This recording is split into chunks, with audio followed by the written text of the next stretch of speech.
Welcome everybody. This is our third class in class 10 I chapter. Till now we have covered our structure of I, its various parts, their work. Then we have studied accommodation power of I.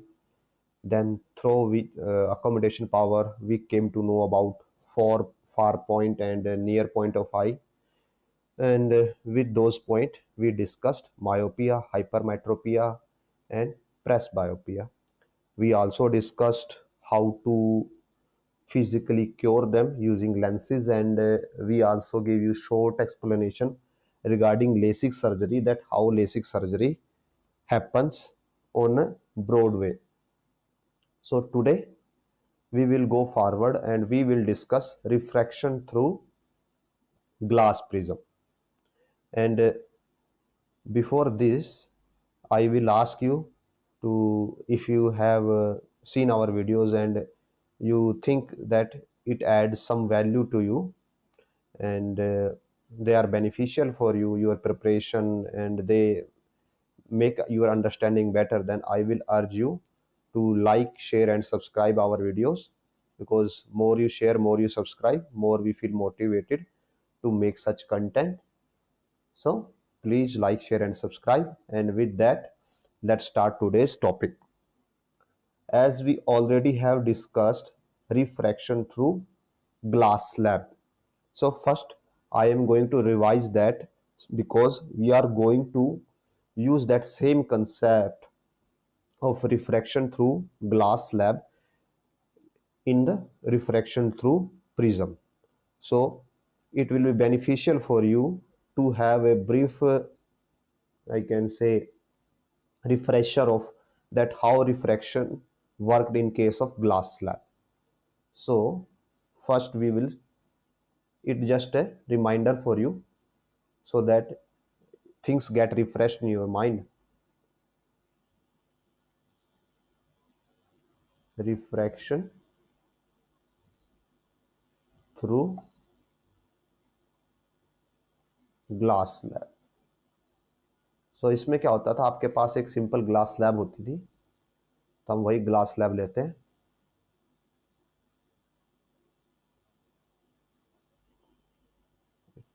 Let us take it with fill. तो suppose कीजिए हमारे पास glass slab है. अब क्या करते थे हम, इस पे लाइट इंसिडेंट करवाते थे. तो हमें लाइट इंसिडेंट करवानी है. देन सपोज हमारी जो लाइट इंसिडेंट है वो ग्रीन कलर की है. सो ये हो जाती है हमारी इंसिडेंट लाइट, और इसको हम आगे तक लेके जाते हैं सो दैट हम इसके साथ बाकी की चीज़ों को कंपेयर कर सके. ये इंसिडेंट लाइट हो गई. अब हमें इस पे नॉर्मल ड्रॉ करना होगा यहाँ पे. सो ये हो गया नॉर्मल. अब हम यहाँ पे रिफ्रैक्टेड लाइट ड्रॉ करेंगे. रिफ्रैक्टेड लाइट को हम रेड कलर से डिनोट कर रहे हैं.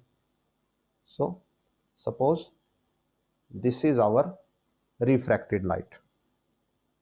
अब हम यहाँ पे फिर से नॉर्मल ड्रॉ करेंगे, क्योंकि फिर से बाउंड्री आ गई. जितनी बार बाउंड्री आएगी उतनी बार रिफ्रैक्शन होगा. हम इसको फिर से एक्सप्लेन करेंगे आपको डिटेल में. ये हमारी फिर से नॉर्मल बन गया, और अब हमारी यहाँ से निकलेगी एमरजेंट रे. उसको हम ब्लू कलर से शो करते हैं. वो रे अप्रोक्सीमेटली ऐसे निकलती है. तो अभी हम यहाँ पे एंगल्स ड्रॉ कर लेते हैं.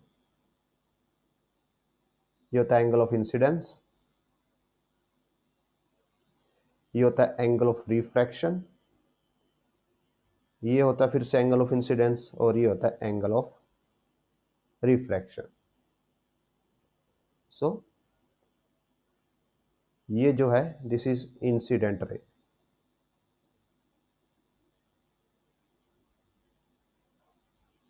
ये है रिफ्रैक्टेड रे,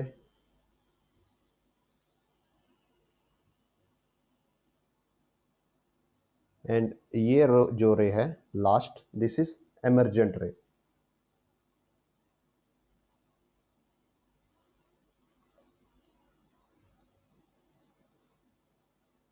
यहाँ पे हम इसको बोलते हैं एंगल x, इसको बोलते हैं y, इसको बोलते हैं z और इसको बोलते हैं m। तो जो एंगल x है वो है इंसिडेंट एंगल,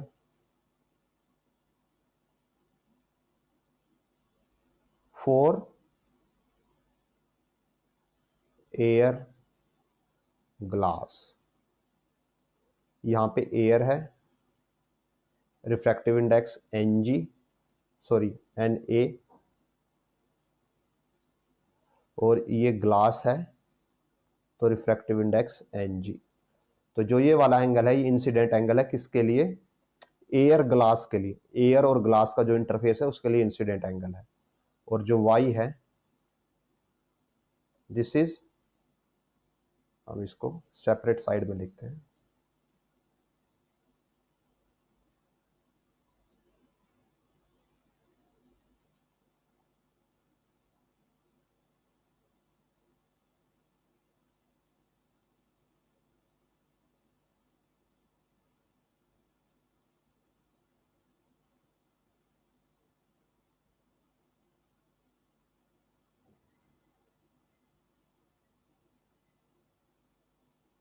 यहाँ पे ठीक रहेगा।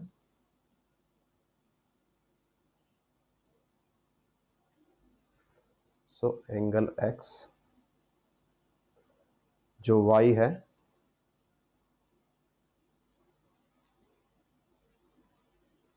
ये हो जाएगा इंसिडेंट, रिफ्रैक्टेड। y है हमारा रिफ्रैक्टेड एंगल है, इंसिडेंट एंगल नहीं है।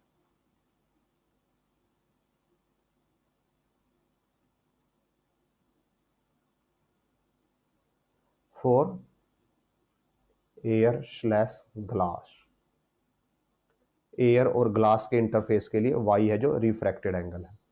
अब आते हैं एंगल z पे जो यहाँ पे बना हुआ है। एंगल z है इंसिडेंट एंगल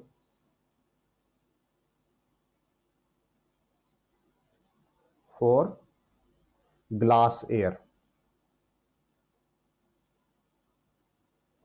एक्स के केस में जो लाइट रे थी वो एयर से ग्लास में जा रही थी, तो इसलिए हमने एयर स्लैश ग्लास लिखा। जेड के केस में लाइट है जो ग्लास से एयर में जा रही है, इसलिए हम ग्लास स्लैश एयर लिख रहे हैं। और ऐसी एंगल एम है that is refracted angle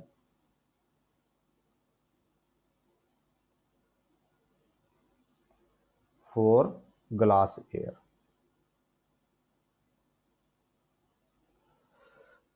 so ये हो गया हमारे बेसिक्स एंगल। तो यहां से एक रे आती है, वो रिफ्रैक्ट होती है और फिर से रिफ्रैक्ट होती है। 2 बार रिफ्रैक्शन होता है, पहले कहां पे? जहां पे एयर और ग्लास का इंटरफेस है, और फिर दूसरे बार जहां पे ग्लास और एयर का इंटरफेस है। तो ऐसे हमारे पास टोटल 2 रिफ्रैक्शन होते हैं। इसको इंसिडेंट रे बोला जाता है, इसको रिफ्रैक्टेड रे बोला जाता है, और इसको एमर्जेंट रे बोला जाता है। और यहाँ पे स्नेल्स लॉ जो लगता है, स्नेल्स लॉ का फॉर्मूला होता है, आप यहाँ पे 2 पॉइंट्स पे स्नेल्स लॉ लगा सकते हो। सपोज कीजिए पहला ये है ए पॉइंट और ये है B point. So at point ए,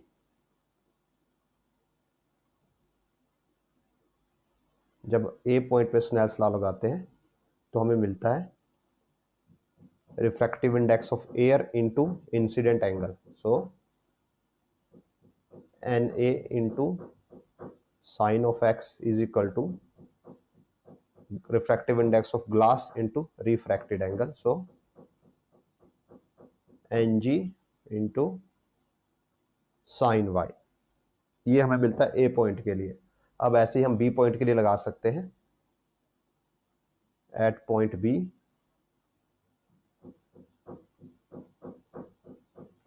अब ग्लास से एयर में आ रही है तो refractive index of glass into sine of incidence angle, so Ng sine z is equal to, air के अंदर जा रही है, so Na into sine of m। तो हमारे पास ये 2 रिलेशन मिल जाते हैं स्नेल्स लॉ का यूज करके। और ये है रिफ्रैक्शन थ्रू ग्लास स्लैब। अब हमें सेम बनाना है किसके लिए, प्रिज्म के लिए। तो हम अब एक प्रिज्म तैयार करेंगे और प्रिज्म के लिए एज इट इज पूरा का पूरा यही सेम प्रोसेस को फॉलो करेंगे। So now refraction through glass prism. और अब तक हम एक सिंगल रे से कर रहे हैं, अब आगे हम इसको स्प्लिट करके भी आपको दिखाएंगे दोनों के केसेस में। तो अभी हम जैसे वहां पे हमने एक नॉर्मल लाइट रे ली, यहां भी हम एक नॉर्मल लाइट रे के ही करके सब कुछ करेंगे। सो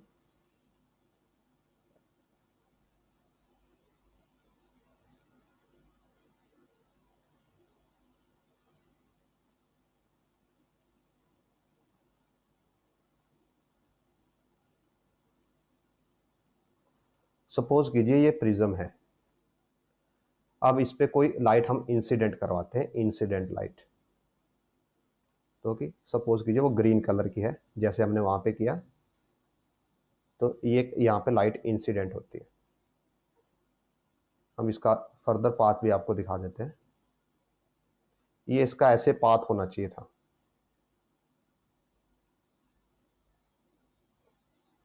अब हम यहाँ पे एक नॉर्मल ड्रॉ करेंगे। नॉर्मल किस पे ड्रॉ होता है, सरफेस पे। तो जो ये ब्लू कलर की आपको बाउंड्री दिखाई दे रही है प्रिज्म की, यहाँ पे बाउंड्री नॉर्मल ड्रॉ किया जाएगा कहाँ पे, और जहाँ पे लाइट रे इस प्रिज्म के ऊपर आके स्ट्राइक करती है, इंसिडेंट होती है। सो जो नॉर्मल है वो समथिंग ऐसे दिखाई देगा जो हमने अभी ब्लैक कलर से ड्रॉ किया है। सो अब यहाँ पे एयर है और यहाँ पे ग्लास है। लेट अस राइट, ये है एयर,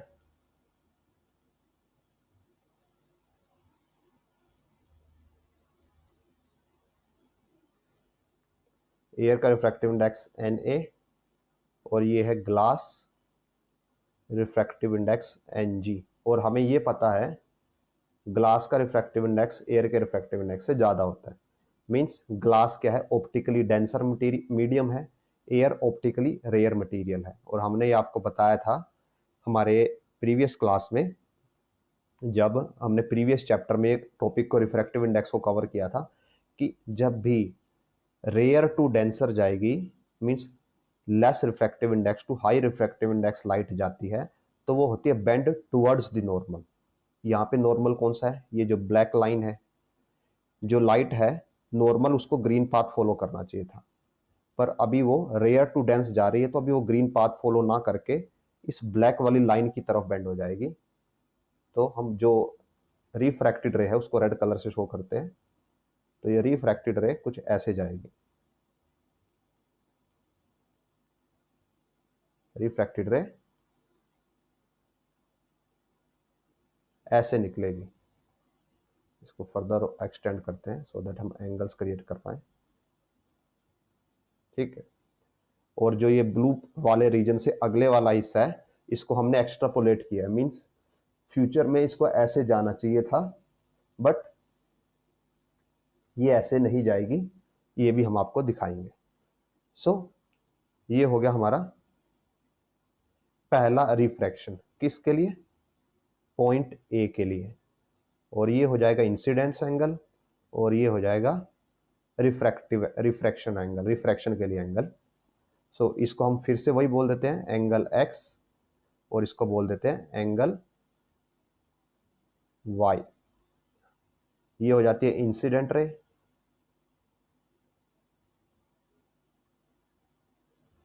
और इसको इधर नहीं इधर बनाते हैं, ये हो जाती है रिफ्रैक्टेड रे।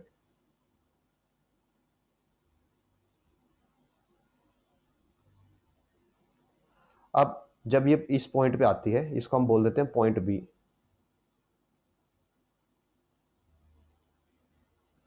पॉइंट बी पे आने के बाद भी रिफ्रैक्शन होगा, क्योंकि फिर से मीडियम चेंज हो रहा है, अभी ग्लास से एयर में जा रही है। तो हम फिर से पहले क्या करते हैं, नॉर्मल ड्रॉ करते हैं। तो यहाँ पे नॉर्मल समथिंग लाइक ऐसे जाएगा। अब लाइट क्या जा रही है, high refractive index to low refractive index जा रही है। तो इस केस में क्या होती है, light bend away from the normal होती है, मींस अपने नॉर्मल पाथ से दूर चली जाती है। तो लाइट का एक्चुअल पाथ क्या होना चाहिए था, जो रेड वाला पाथ जो हमने बाहर निकाला हुआ ये होना चाहिए था। जैसे यहाँ पे जब ग्रीन लाइट आ रही थी तो ग्रीन लाइट का एक्चुअल पाथ ये आपको यहाँ पे शो हो रहा है ग्रीन वाला, बट अब ये रेयर से डेंस में आई थी तो ये अपने ग्रीन पाथ को फॉलो ना करके नॉर्मल की तरफ चली गई जो ब्लैक लाइन थी। अब लाइट डेंस टू रेयर जा रही है तो ये अपने पाथ को फॉलो नहीं करेगी, बट अब ये रिवर्स पाथ फॉलो करेगी। कैसे कि पहले वो बेंड टुवर्ड्स द नॉर्मल हुई थी, अब bend away from the normal होगी। तो ये ब्लैक वाला पाथ नॉर्मल है और ये इसका एक्चुअल पाथ होना चाहिए था। अब लाइट क्या करेगी, इससे दूर जाएगी। सो हम इसको ऑरेंज कलर से रिप्रेजेंट करते हैं। लाइट अब आपको ऐसे जाती हुई दिखाई देगी। अब वो नॉर्मल से और दूर हो गई, पहले वो नॉर्मल के पास हुई थी, अब वो नॉर्मल से और दूर हो गई। और इसको बोला जाता है, यहां पे ये होगा एंगल ऑफ रिफ्रैक्शन और ये हो जाएगा एंगल ऑफ इंसिडेंस। तो इसको आप बोल सकते हो एंगल Z और इसको बोल सकते हो एंगल M, और ये हो जाएगी आपकी एमर्जेंट रे।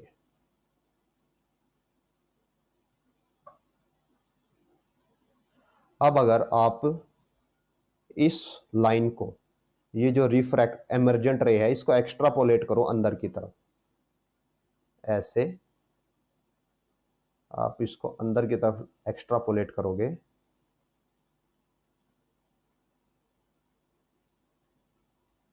ये कुछ ऐसे जाएगी, और इस ग्रीन लाइन को थोड़ा सा आगे एक्सटेंड करोगे तो ये ग्रीन लाइट ऐसे जाएगी। ये दोनों एक एक दूसरे को इंटरसेक्ट करती है और वहां पे एक एंगल क्रिएट करती है। जब ये दोनों को इंटरसेक्ट करती हैं और ये जो एंगल क्रिएट हो रहा है यहां पे, इसको हम ऐसे बना देते हैं।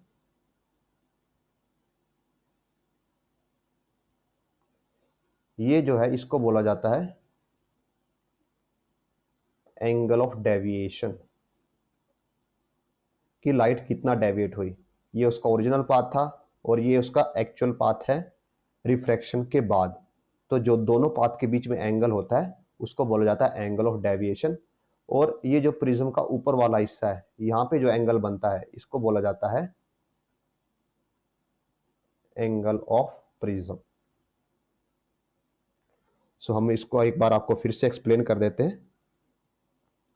पहले एक इंसिडेंट लाइट आती है, वो एक पॉइंट पे स्ट्राइक करती है जो कि पॉइंट है ए, और इस पॉइंट पे क्या होता है, light rare medium to dense medium में जा रही है, optically rare medium to optically dense medium के अंदर जा रही है। तो वो बेंड टुवर्ड्स द नॉर्मल होती है, नॉर्मल की तरफ मुड़ेगी।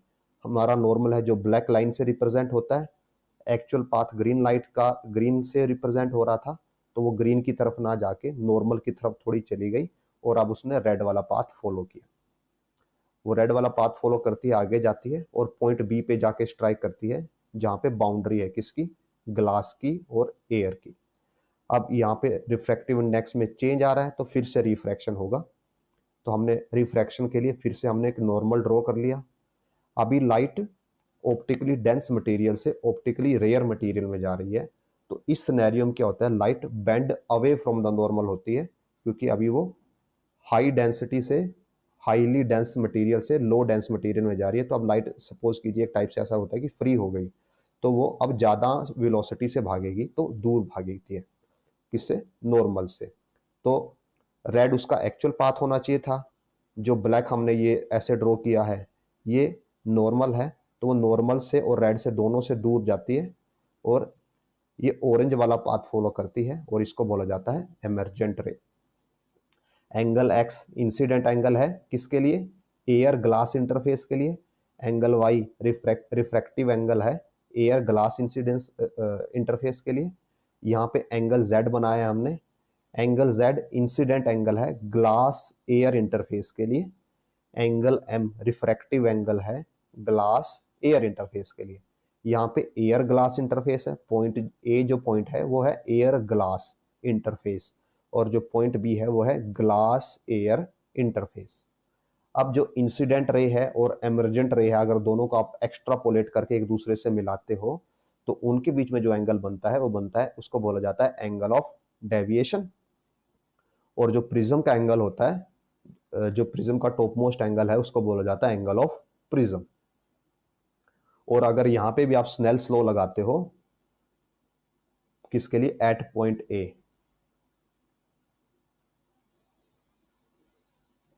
ए पॉइंट पे क्या हो जाएगा, refractive index of air into sine of X is equal to हो जाता है रिफ्रैक्टिव इंडेक्स ऑफ ग्लास यानी कि N G into sine of Y, N A into sine of X, N G into sine of Y. और ऐसे ही आप B point के लिए कर सकते हो।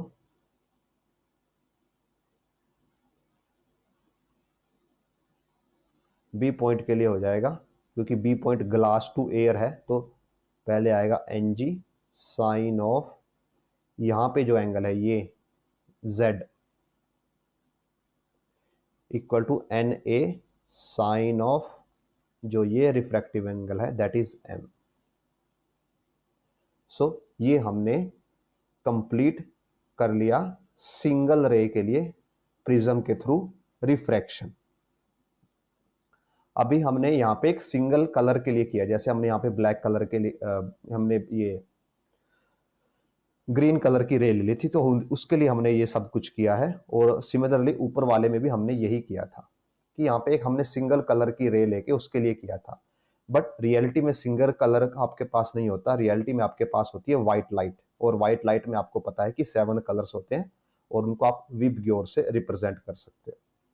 तो अब हम यहाँ पे व्हाइट लाइट के लिए ये सब प्रोसेस करेंगे और आपको दिखाएंगे कि व्हाइट लाइट के साथ जब आप उसको ग्लास प्रिज्म से निकालो और फिर आप इसको पहले ग्लास स्लैब से आप रिफ्रैक्ट करवाओ और फिर आप उसको प्रिज्म से रिफ्रैक्ट कराओ कि दोनों केसेस में क्या चेंज होता है।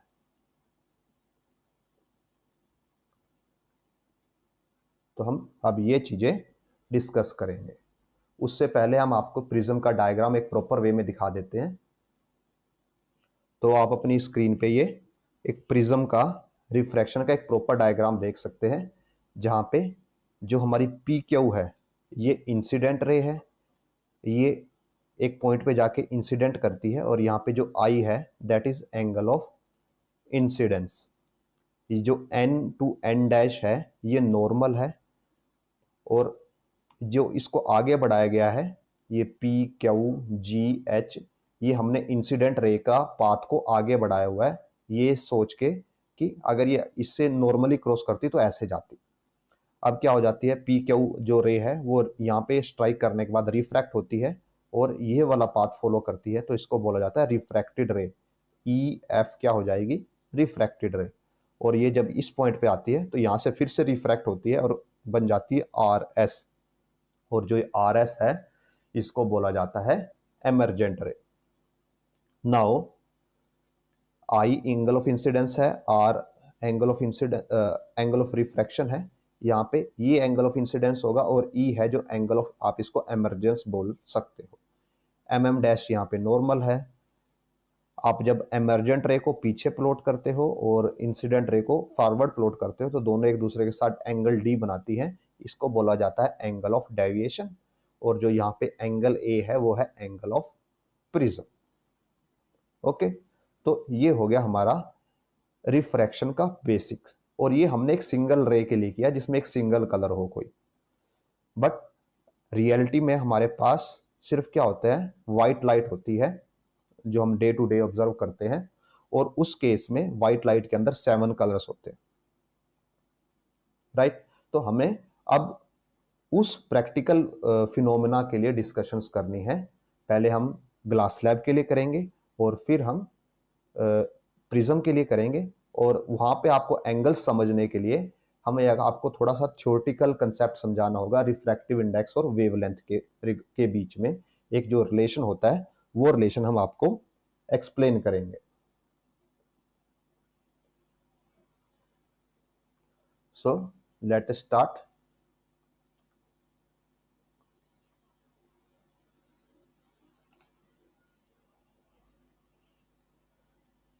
रिफ्रैक्टिव इंडेक्स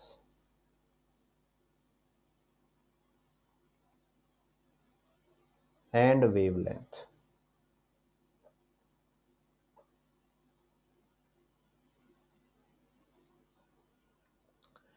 नाउ जो रिफ्रैक्टिव इंडेक्स होता है यानी कि n, वो इनवर्सली प्रोपोर्शनल होता है वेवलेंथ के।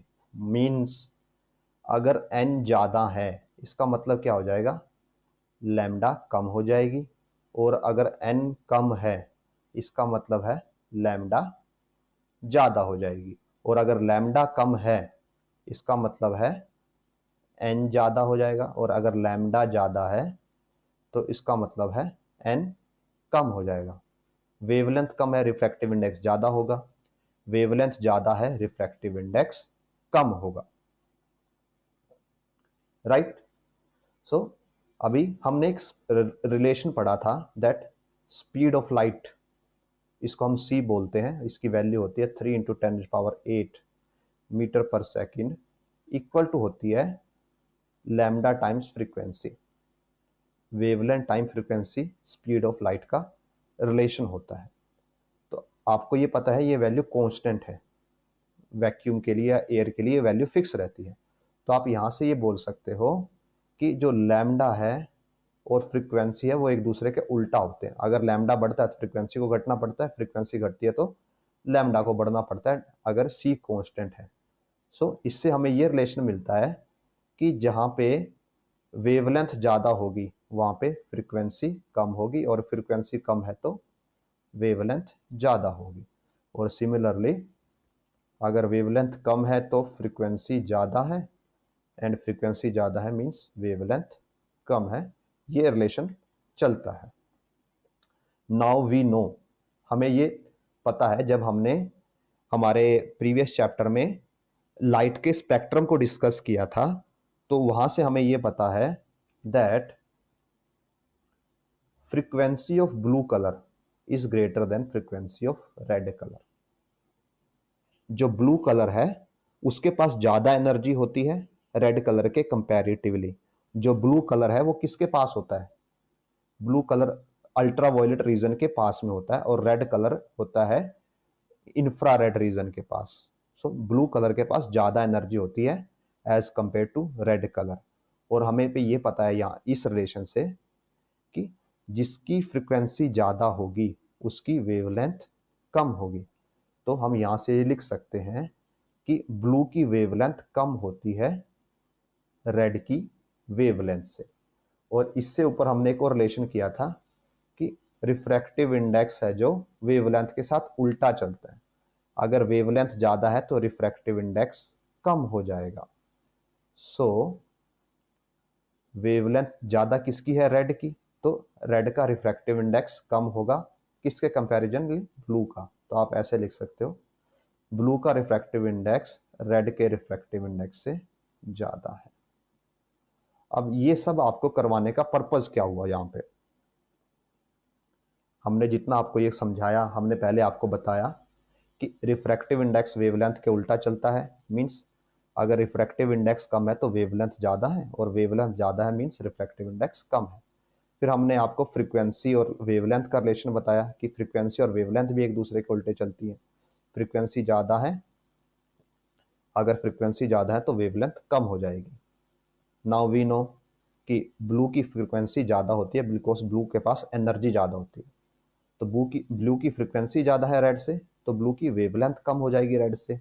और अगर ब्लू की वेवलेंथ कम है मीन्स ब्लू का रिफ्रैक्टिव इंडेक्स ज़्यादा है रेड के कंपैरिजन में। सो अब नाउ वाई, ये सब करने का रीज़न क्या है। तो अगर हम एक बार ऊपर जाएं ग्लास स्लैब के लिए, नॉर्मल ग्लास स्लैब के लिए, और वहां पे हमने स्नेल्स लॉ डिस्कस किया था। हम सिर्फ अभी इस पॉइंट के लिए बात कर रहे हैं, ए पॉइंट के लिए। तो ए पॉइंट के लिए हमारे पास ये रिलेशन था Na sin x equal to Ng sin y। तो हम इसको वहां पे एज इट इज लिख लेते हैं। हमारे पास रिलेशन था N A sine X is equal to N G sine Y.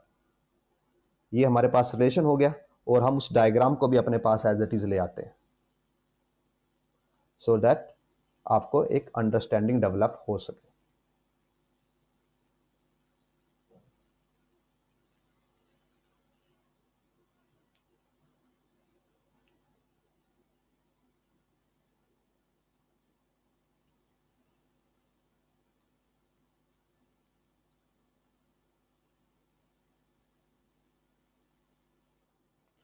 सो अब आप ये डायग्राम देख पा रहे हैं और ये रिलेशन देख पा रहे हैं।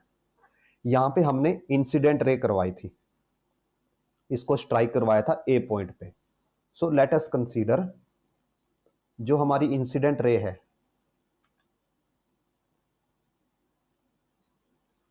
जो हमारी इंसिडेंट रे है वो क्या है, व्हाइट लाइट है, व्हाइट लाइट या सनलाइट की जो सन से आ रही लाइट है वही लाइट है।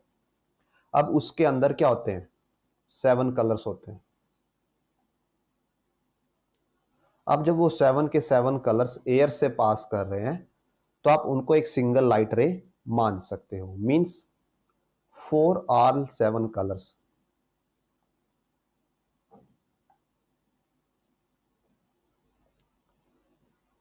refractive index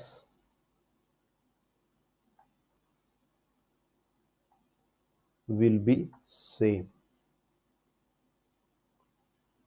and angle of incidence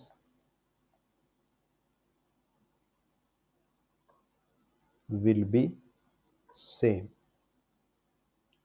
refractive index same क्यों रहेगा, बिकॉज जो एयर है हम उसको वैक्यूम के बराबर ही मान के चलते हैं, इसलिए कलर्स का रिफ्रैक्टिव इंडेक्स एयर में बदलेगा नहीं।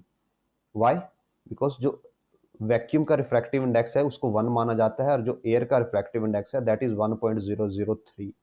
तो जो डिफरेंस है बहुत ही स्मॉल है, तो इसलिए कलर्स का रिफ्रैक्टिव इंडेक्स एयर के अंदर आके बदलता नहीं है। बट ग्लास का रिफ्रैक्टिव इंडेक्स ज्यादा है तो वहां पे refractive index of colour very करेगा। सो हम बोल सकते हैं कि जो ये वाला हिस्सा है यहाँ पे Na क्या है, रिफ्रैक्टिव इंडेक्स ऑफ एयर, और साइन एक्स क्या है, इंसिडेंस एंगल।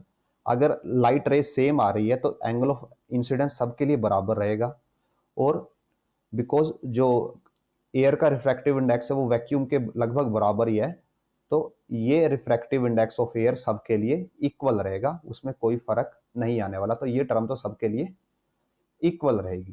तो हम यहाँ पे 2 कलर्स के लिए कैलकुलेशन कर रहे हैं, एक रेड के लिए और एक ब्लू के लिए। बाकी के बीच के कलर्स के लिए आप नॉर्मली एक्स्ट्रापोलेट कर सकते हो चीजों को। सो हम यहाँ पे लिखते हैं N A sine of X equal to क्या हो जाएगा, जब हमारे पास 7 कलर्स आए हैं तो 7 में एक रेड कलर है एक ब्लू कलर है। अब रेड कलर का अपना रिफ्रैक्टिव इंडेक्स है, ब्लू कलर का अपना रिफ्रैक्टिव इंडेक्स है, और वो कहाँ से आ रहा है, हमने यहाँ पे आपको एक्सप्लेन किया कि ब्लू कलर का रिफ्रैक्टिव इंडेक्स ज्यादा होता है रेड कलर से। क्यों ज्यादा होता है, क्योंकि रेड कलर की वेवलेंथ ज्यादा होती है ब्लू कलर से। सो यहाँ पे आएगा refractive index of red colour into angle of refraction for red colour, और ऐसे ही ब्लू कलर के लिए N B refractive angle of blue colour. ये रिलेशन दोनों के लिए ट्रू होगा। अब अगर आप देखें ये साइड दोनों के लिए इक्वल है, N A sine X N A sine X, means ये साइड भी दोनों, ये दोनों इक्वेशन एक दूसरे के इक्वल हो जाएंगे। तो आप ऐसे लिख सकते हो that N R sine of refractive angle for colour red and B sine of refractive angle for blue colour. अब आप क्या करते हो, आपको पता है कि जो ब्लू का रिफ्रैक्टिव इंडेक्स रेड से ज्यादा है, तो आप इसको एडजस्ट करते हो कैसे, sine of R R by sine of R B is equal to N B by N R. Now you know कि ब्लू का रिफ्रैक्टिव इंडेक्स ज़्यादा है रेड से। सपोज ब्लू का रिफ्रैक्टिव इंडेक्स 3 है, रेड का 2 है, तो अगर आप दोनों को डिवाइड करोगे तो क्या आएगा 1.5 मीन्स ग्रेटर देन 1। तो आप यहाँ से लिख सकते हो that N B by N R is greater than 1 है। सेम चीज को हम यहाँ पे डालते हैं that N B by N R is greater than 1 और sine R R by sin RB is greater than 1 implies sin of RR greater है किससे, sin of RB से। और रेड कलर के लिए एंगल ऑफ रिफ्रैक्शन क्या है, ज्यादा है, किसके कंपैरिजन में, ब्लू कलर के कंपैरिजन में। मींस अगर मैं यहां पे ग्लास स्लैब बनाऊं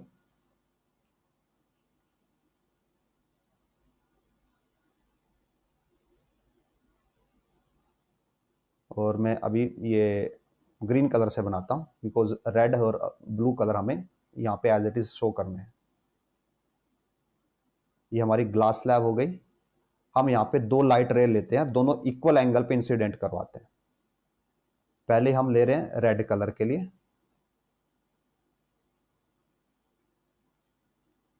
ये हमने रेड कलर के लिए ले ली,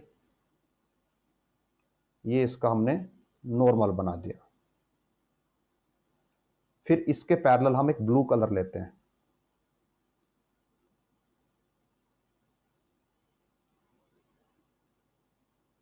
और इसका नॉर्मल बनाते हैं।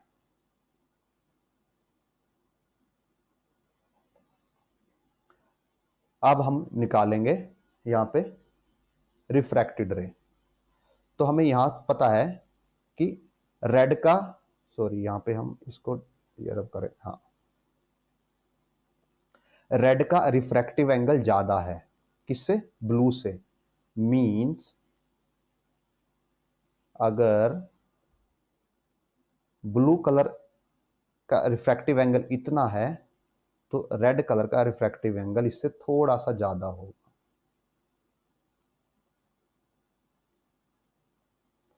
रेड कलर कुछ ऐसे रिफ्रैक्ट होगा। जो ये वाला एंगल है, ये एंगल इस एंगल से ज्यादा होगा। अगर ये है आर बी,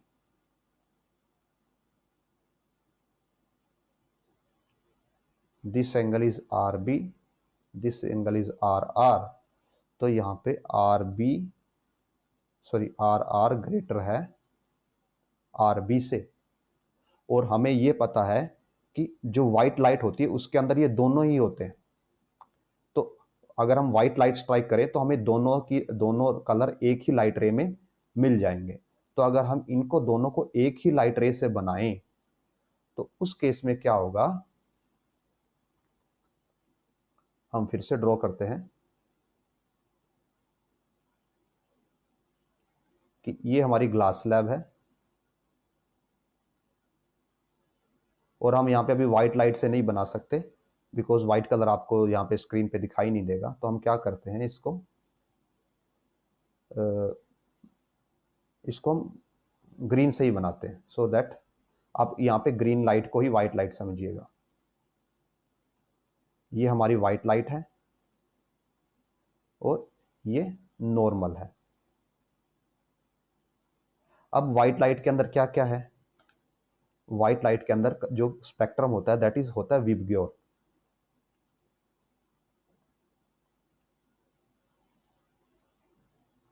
व्हाइट लाइट के अंदर वॉयलेट होता है VIBGYOR, violet, indigo, blue, green, yellow, orange, red. और हमें यहाँ पे पता है कि रेड का एंगल सबसे ज्यादा है किससे, ब्लू से। तो रेड का एंगल सबसे ज्यादा आएगा रिफ्रैक्टिव एंगल, फिर ऑरेंज का आएगा, फिर येलो का आएगा, फिर ग्रीन का, ब्लू, इंडिगो, वॉयलेट का। तो हम यहाँ पे हम सीधा जो ब्लू कलर है वही ले रहे हैं, मीन्स ब्लू कलर का एंगल सबसे कम होगा। सो मीन्स ब्लू कलर का एंगल सबसे कम होगा नॉर्मल के साथ। सो ये हो गया ब्लू कलर, ब्लू कलर का एंगल सबसे कम हो गया नॉर्मल के साथ। उसके बाद आएगा ग्रीन कलर, ग्रीन कलर हम यहाँ पे दिखाएंगे नहीं। उसके बाद आता है येलो, उसके बाद आता है ऑरेंज और फिर आता है रेड। तो हम लास्ट वाला रेड दिखा रहे हैं, रेड का सबसे ज्यादा होगा। तो सपोज ये रेड है ऐसे। तो ऐसे अगर आप देखो ध्यान से तो हमने यहां पे क्या कर दिया, हमने रिफ्रैक्शन की हेल्प से, with the help of refraction,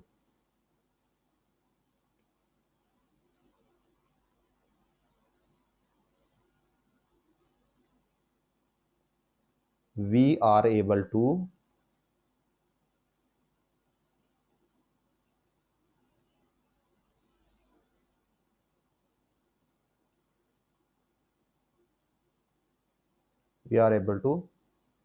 split the white light into colors।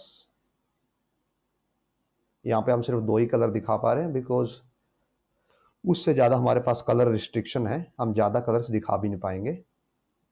Green हम यहाँ पे वैसे ही नहीं दिखा पाएंगे।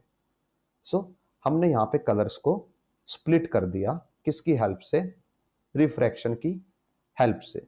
और अभी तो हमने सिर्फ ये एक पॉइंट का रिफ्रैक्शन किया है और हमने आपको एंगल्स भी दिखा दिए कि ये एंगल्स एज सच क्यों होते हैं, कि रेड का ज्यादा क्यों आता है और ब्लू का कम क्यों आता है। हमने ये भी आपके लिए थ्योरेटिकली प्रूव कर दिया। तो अब हम आते हैं सेकंड पॉइंट पे। ये तो था हमारा पहला रिफ्रैक्शन, ए पॉइंट का रिफ्रैक्शन। हमारे पास दो रिफ्रैक्शन होते हैं टोटल, एक ए पॉइंट पे होता है और दूसरा यहाँ पे बी पॉइंट पे होता है। तो हम आपको वो बी पॉइंट पे जाके दिखाते हैं इस ग्लास स्लैब के साथ। सो इस ग्लास स्लैब को फिर से ड्रॉ करते हैं। वही हम ग्रीन कलर की ग्लास स्लैब ले रहे हैं और इसको आप व्हाइट कलर ही मानिएगा। अब हम इसको फिल नहीं करते। यहाँ पे अब हम हाँ, अब सपोज कीजिए जो हमारी व्हाइट लाइट है हम उसको ब्लैक से रिप्रेजेंट कर रहे हैं, सो दैट हम यहाँ पे थ्री कलर रिप्रेजेंट कर सके, हम ब्लू और ग्रीन और रेड ले सकें। और हमें ये पता है कि रेड का एंगल सबसे ज्यादा होगा, उससे कम ग्रीन का होगा और उससे कम ब्लू का होगा। तो ग्रीन सबसे पहले आएगा, नॉर्मल के सबसे पास ग्रीन आएगा, फिर उसके बाद ब्लू आएगा, नॉर्मल के सबसे पास ब्लू आएगा, उससे थोड़ा आगे ग्रीन आएगा और उससे थोड़ा आगे रेड आएगा। So let's take blue light को हम लेते हैं, ये हमारी इंसिडेंट लाइट हो गई। ओके, और ये व्हाइट लाइट है, यहां पे हमने नॉर्मल ड्रॉ कर दिया। ये अभी ये व्हाइट लाइट स्प्लिट होगी ड्यू टू रिफ्रैक्शन और सबसे कम एंगल ब्लू कलर का होता है। सो सबसे कम एंगल यहाँ पे ब्लू कलर का है, तो ब्लू कलर यहाँ पे जाके हिट करता है। उससे थोड़ा सा ज्यादा ग्रीन कलर का होगा, तो ग्रीन कलर यहाँ पे जाके हिट करता है। और उससे ज्यादा रेड कलर का होगा, तो यहाँ से ऐसे रेड कलर निकलता है और यहाँ पे जाके हिट करता है। अब जो तीनों कलर्स हैं, अब ये अलग अलग पॉइंट पे जाके ग्लास स्लैब पे हिट कर रहे हैं, तो हमें यहाँ पे अलग अलग नॉर्मल्स बनाने पड़ेंगे। तो ये पहले के लिए नॉर्मल है, ये दूसरे के लिए नॉर्मल है और ये तीसरे के लिए नॉर्मल है। ओके, अब हम वापिस अपने पहले डायग्राम पे चलते हैं जहां पे हमने स्नेल्स लॉ लगाए थे।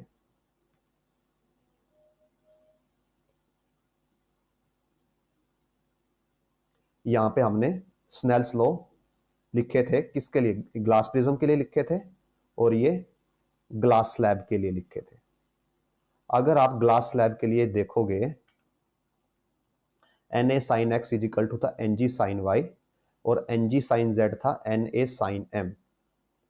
एंड अगर आपने थ्योरी पढ़ी है मैथमेटिक्स में तो आप ये इजीली बता सकते हो कि y और z इक्वल होंगे, y और z इक्वल होंगे। तो ये देखिए ये ng साइन y है और ये ng साइन z है, मीन्स ये दोनों साइड एक दूसरे के इक्वल होंगी। तो उसका मीनिंग क्या हो जाएगा, na साइन x इक्वल हो जाएगा na साइन n के। और ये हम पहले भी हमारी प्रीवियस क्लास में प्रूव कर चुके हैं कि यहां से आप इजीली लिख सकते हो that angle x is equal to angle m, means जिस एंगल पे इंसिडेंट हुआ उतने ही एंगल पे रिफ्रैक्शन होता है। मीन्स ये दोनों लाइन एक दूसरे के पैरेलल निकल होती है, इंसिडेंट लाइट और एमर्जेंट लाइट एक दूसरे के पैरेलल होती हैं। हमारा यहाँ पे ये लिखने का पर्पज यही था। तो अब अगर हम इस चीज को हमारे जो हमारा लेटेस्ट डायग्राम है उसमें अप्लाई करें, यहाँ पे अप्लाई करें, मीन्स ये जो ब्लू लाइट निकलेगी ये इस व्हाइट लाइट के पैरेलल होगी, जो ग्रीन लाइट निकलेगी वो भी इस लाइट के पैरेलल होगी, जो रेड लाइट बाहर निकलेगी वो भी इसके पैरेलल होगी। मीन्स ये तीनों लाइट रे एक दूसरे के भी पैरेलल होंगी। सो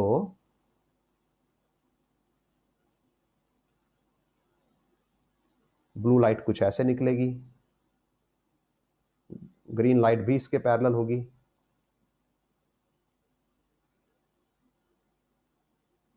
और जो रेड लाइट निकलेगी वो भी इनके पैरेलल ही होगी। तो यहाँ पे आपको देखिए 3 कलर्स निकलते हुए दिखाई दे रहे हैं, मीन्स और एक्चुअल में 7 कलर्स होते हैं, तो यहाँ पे आपको ऐसे 7 कलर्स दिखाई देंगे। बट जब आप रियल में ग्लास स्लैब से ऐसे लाइट निकलते हुए देखते हो तो आपको कभी भी 7 कलर्स दिखाई नहीं देते। तो उसका रीजन ये है कि ये जो इनके बीच का सेपरेशन है, यहाँ पे हमने तो ये मैग्नीफाई करके दिखा दिया आपको बहुत ज़्यादा स्केल पे। इन रियलिटी जो ये मैग्निफिकेशन होता है, इनके बीच का जो डिस्टेंस है ये डिस्टेंस बहुत स्मॉल होता है। Distance between colours is very small.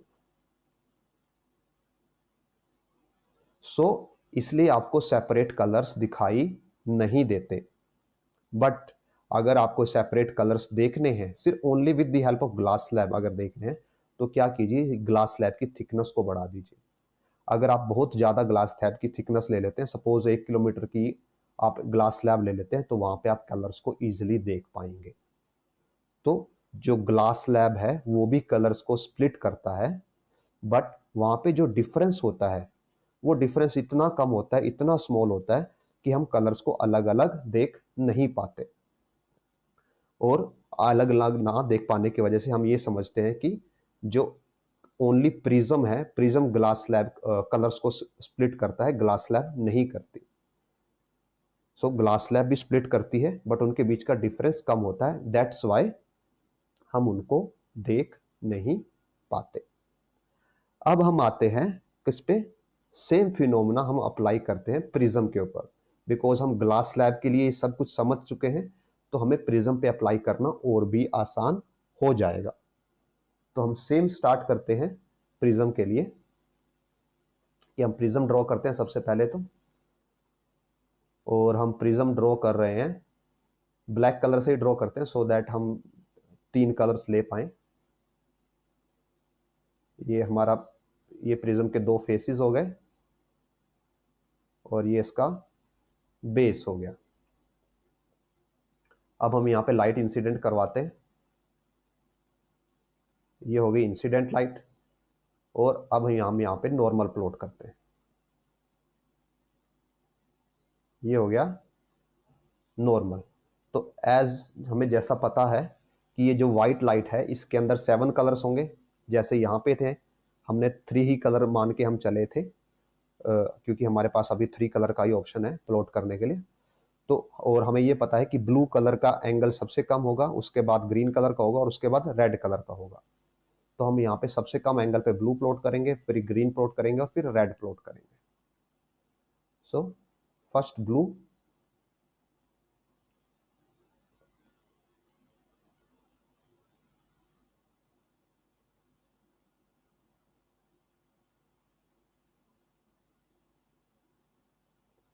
तो सपोज कीजिए ये ब्लू कलर हो गया। अब इससे थोड़ा ज्यादा एंगल ग्रीन के लिए होगा। अब इससे थोड़ा ज्यादा एंगल रेड के लिए होगा। तो ऐसे हमने इनको प्लॉट कर दिया। अब जैसे वहां पे हमने इनको तीनों के लिए नॉर्मल्स बनाए थे, तो यहां भी इन तीनों के लिए नॉर्मल्स बनेंगे। सो हम ये ब्लैक कलर से नॉर्मल ड्रॉ करते हैं तीनों के लिए।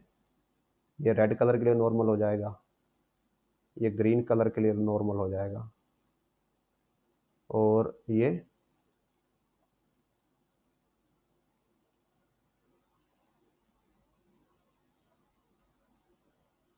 हमारे नॉर्मल्स हो जाते हैं। अब देखिए यहां पे क्या होता है कि यहां पे जो आपकी प्रिज्म की साइड है, ये इस साइड के पैरेलल नहीं है। ये साइड और ये साइड, जैसे यहां पे हमारे पास ये साइड और ये साइड पैरेलल थी, तो आपके ये एंगल्स इक्वल हो गए थे। ये वाला एंगल और ये वाला एंगल, मींस अगर हम आपको इसको ऊपर दिखाएं, आपके साइड इक्वल होने की वजह से आपका एंगल वाई और एंगल जेड इक्वल हो गए थे, क्योंकि साइड्स पैरेलल थी। प्रिज्म के केस में ऐसा नहीं होता। प्रिज्म के केस में ये साइड्स पैरेलल नहीं है, तो आपके एंगल इक्वल नहीं हो पाते। तो अब ये कलर एक दूसरे के पैरेलल बैंड बाहर नहीं निकलते। जैसे यहाँ पे ये तीनों कलर एक दूसरे के पैरेलल बाहर निकल रहे थे, अब ये तीनों कलर एक दूसरे के पैरेलल बाहर नहीं निकलते। अब जब तीनों कलर एक दूसरे के पैरेलल बाहर नहीं निकलेंगे, तो और अब क्या हो रहा है कि जो तीनों कलर हैं ये जा रहे हैं ग्लास से एयर के अंदर, मींस डेंस मटेरियल से high high refractive index material से रो रिफ्रैक्टिव इंडेक्स मटेरियल में जा रहे हैं। तो ये अब bend away from the normal होंगे, मींस जो ब्लू कलर है वो नॉर्मल से अब दूर जाएगा। तो ब्लू कलर जब बाहर निकलेगा तो ब्लू कलर ऐसे निकलेगा, और बिकॉज ब्लू कलर का रिफ्रैक्टिव इंडेक्स सबसे ज्यादा है, तो इस केस में जब ये अंदर गया था तो ये नॉर्मल के सबसे पास था, तो जब ये बाहर जाएगा नॉर्मल से सबसे दूर जाएगा। जो ग्रीन कलर है उसका एंगल रेड और ब्लू के बीच में रहेगा, और रेड का इस टाइम जब रेड का कलर यहाँ पे सबसे ज्यादा था, जब ये लो टू हाई रिफ्रैक्टिव इंडेक्स वाले मटेरियल में गया था, जब ये हाई टू लो वाले मटेरियल में जाएगा तो इसका एंगल सबसे कम होगा। तो ये लगभग नॉर्मल के पास से ही निकल जाएगा ऐसे। और इस केस में अगर आप देखोगे प्रिज्म के केस में यहां पे, तो आप ये देख पाओगे इजिली कि ये तीनों लाइट, ये तीनों कलर एक दूसरे के पैरेलल नहीं है, ये तीनों कलर एक दूसरे से दूर जा रहे हैं। तो आप इनको इजिली स्क्रीन पे देख सकते हो, क्योंकि इनके बीच का डिस्टेंस बढ़ता जाएगा और एक टाइम के बाद डिस्टेंस इतना बढ़ जाएगा कि आप अलग अलग कलर्स को देख पाओगे। So this is the reason, हमने जो आपको इतना लंबा एक्सप्लेन किया, इतना डीप में जाके एक्सप्लेन किया, उसका यही कारण है कि दैट्स वाई आप प्रिज्म में कलर्स देख सकते हो और ग्लास स्लैब के केस में आप कलर्स नहीं देख पाते, जबकि रिफ्रैक्शन दोनों के केस में एक जैसा ही काम करता है। जस्ट कि जो प्रिज्म है, प्रिज्म की साइड एक दूसरे की पैरेलल नहीं है, उसकी वजह से लास्ट में जो कलर निकलते हैं वो एक दूसरे के पैरेलल नहीं निकलते, और उनके बीच का गैप इंक्रीज होता जाता है समय के साथ, मींस डिस्टेंस के साथ। तो आप उनको सेपरेटली देख पाते हो, और ग्लास स्लैब के केस में ऐसा नहीं होता, इसलिए आप उनको सेपरेटली देख नहीं पाते। सो this is the basic of refraction through glass prism. इसमें और भी बहुत सी चीजें हैं जो हमें डिस्कस करनी है, वो हम नेक्स्ट वीडियोस में करेंगे हमारी। बट ये वीडियो से आप एक बेसिक रिफ्रैक्शन जो प्रिज्म के केस में हो रहा है वो समझ पाएंगे। और अभी हम आपको एक्चुअल 7 कलर वाली पिक्चर शो करते हैं कि जब एक्चुअल में व्हाइट लाइट जाती है तो जो 7 कलर स्प्लिट होते हैं वो कैसे दिखाई देते हैं। तो देखिए आप अपनी स्क्रीन पे अभी ये एक्चुअल स्प्लिटिंग ऑफ कलर देख पा रहे हैं जो प्रिज्म करेगा जब उसके पास व्हाइट लाइट आएगी। सो यहां से व्हाइट लाइट गई, उसने उसको स्प्लिट करना स्टार्ट किया, तो देखिए जो रेड है उसका एंगल सबसे ज्यादा रहता है नॉर्मल के साथ। यहाँ पे नॉर्मल ड्रॉ नहीं किया गया है तो हम आपके लिए नॉर्मल ड्रॉ कर देते हैं।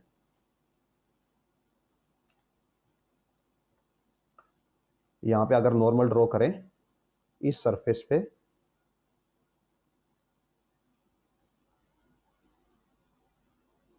तो नॉर्मल कुछ ऐसा आएगा।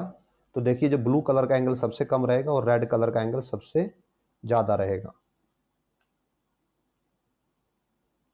ये हो जाएगा ब्लू कलर का एंगल और ये होगा यहाँ पे रेड कलर का एंगल। रेड कलर का एंगल सबसे ज्यादा है, मीन्स रेड और ये जो भी ऑरेंज वाला पार्ट है इस कलर का एंगल सबसे ज्यादा होगा। और लास्ट में देखिए जो ब्लू कलर है वो सबसे ज्यादा बेंड होता है और जो रेड वाला है वो कम बेंड होता है। सो ऐसे ये जो कलर्स हैं एक दूसरे के पैरेलल नहीं निकलते, ये एक दूसरे से दूर जाते हुए निकलते हैं, जिसको आप बोलते हैं स्प्रेडिंग कलर्स निकलते हैं। डाइवर्जिंग टाइप, जैसे डाइवर्जिंग लेंस होता था वैसे ही यहाँ पे डाइवर्जिंग लाइट रेज निकलती है कलर्स के रूप में, और इसलिए आप यहाँ पे कलर्स को देख पाते हो। जबकि जो हमारी ग्लास स्लैब है वहां पे ऐसा डाइवर्जिंग नहीं निकलता, वहां पे पैरेलल निकलता है और वहां पे डिस्टेंस बहुत कम होता है। दैट्स वाई हम कलर्स को सेपरेटली देख नहीं पाते। सो इस वीडियो में आज हम इतना ही कवर करते हैं। अगर इस वीडियो से आपको एक बेटर इंफॉर्मेशन मिली हो, आपकी नॉलेज फर्दर इंप्रूव हुई है, तो आई विल अर्ज यू कि आप इस वीडियो को शेयर करें, लाइक करें, सब्सक्राइब करें। अगर आपके कोई कमेंट्स हैं, आपके कोई डाउट्स हैं तो वो भी कमेंट सेक्शन में डालें सो दैट हम उनको भी रिजोल्व कर पाएं। बिकॉज जब आप लाइक करेंगे, शेयर करेंगे, कमेंट करेंगे तो हमें भी ऐसी वीडियोस और बनाने में मोटिवेशन मिलता है कि yes there are people who need such type of content, so we should make such type of content. So I will urge you to like, share and subscribe. It is zero cost way for you to support us. So do support us, do share, do like, do subscribe. With this, I take leave for today. We will meet in next video. Thanks for watching.